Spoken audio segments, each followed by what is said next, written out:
বললে থানায় গিয়ে সব দোষ স্বীকার করবে।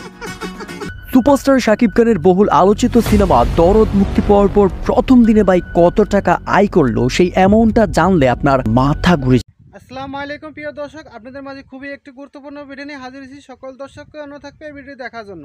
যারা যারা আমার চ্যানেল নতুন আছে আমাদের চ্যানেলটিকে সাবস্ক্রাইব করতে বলবেন না। দর্শক, আমরা কথা বলবো না, মূল ভিডিওটি আপনাদের সামনে তুলে ধরতেছি, দেখুন। যেতে পারি। দ্যাটস ওয়াই 15 নভেম্বর শুক্রবার দরদ সিনেমা মুক্তি পায় ওয়ার্ল্ড ওয়াইড।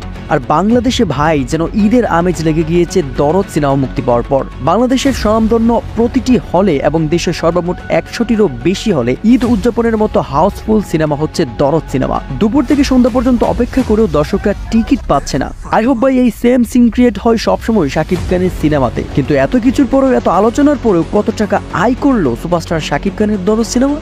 ওয়েল, সর্বশেষ খবর পাওয়া পর্যন্ত যতদূর জানা গিয়েছে দেশের সর্বমোট 122 সিনেমা হলে মোট রেন্টাল টিকিট বিক্রি হয়ে এমন একটি অ্যামাউন্ট দাঁড়িয়েছে যেটা সত্যি অবাক করার মতো। রাত 11টায় দরদের পরিচালক অনন্য মামুন সূত্রে জানা যায় প্রথম দিনের দরদের অ্যামাউন্ট 30,82,000 টাকা। দ্যাটস বুম, যেটা ভাই এক কথায় একটা ইতিহাস। আর এই অ্যামাউন্ট জানার পর শাকিব ভক্তরা বলছেন দরদ সিনেমা তুফানেরও রেকর্ড ভেঙে দিবে। প্রিয় দর্শক, আপনাদের কি মতামত জানিয়ে দিন ভিডিও নিচে কমেন্ট বক্সে এবং